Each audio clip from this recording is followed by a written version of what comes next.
Thoughts on Jujutsu Kaisen? Incredible. Okay, this music doesn't really suit talking about Jujutsu Kaisen right now, so I'll pause it for a sec. But Jujutsu Kaisen is one of those animes that it gets a lot of hype, and then everyone else is like, "No, it's fucking stupid because it's bad." And that happens with every anime. Like Peter said, having an opinion about anime on the internet is like a death sentence. But I will say that Jujutsu Kaisen is super, super good because it's shown in anime super condensed. It's like Naruto. It's basically just Naruto. So much of it is very similar. Like all of their spells that they do is like, oh, that's my fucking jutsu kind of thing. Oh my God, Tyler, thank you so much for 25 gifted subs. That's incredible. Thank you. It's like, it's Naruto, but without any of the filler stuff in it. So you just get all of the fighting. Because the story in Jujutsu Kaisen is nothing special. It's like, yeah, I get it. And like, it doesn't throw too much weird shit at you. And it's like, okay, that's the premise and that's kind of just it. The story's a little flat in places, but the characters are fun enough that it carries it through it. But the premise itself is just very basic stuff. But I've never seen an anime that has all of its fight scenes as well animated as each other. Because even in Naruto or One Punch Man, because One Punch Man has some terrific animation, or My Hero Academia, those shows have really great fight scenes, but it's like, you can tell which ones are like, the big fight scenes have the hyper budget in them. But then Jujutsu Kaisen is like, all of the fights are that well done, because it doesn't matter who's fighting who.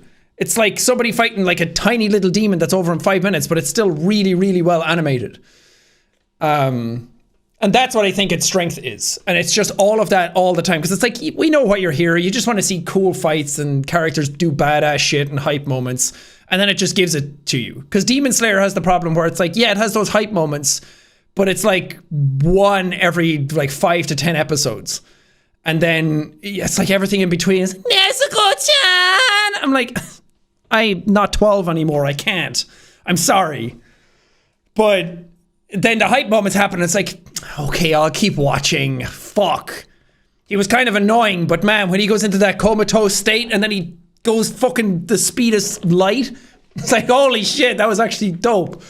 But then everything else in between, I'm like, okay, I'll bear with this for a little while and my brain kind of tunes out.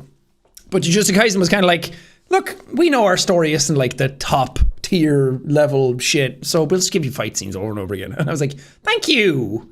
Because my brain stink. And all I want to do is see cool shit.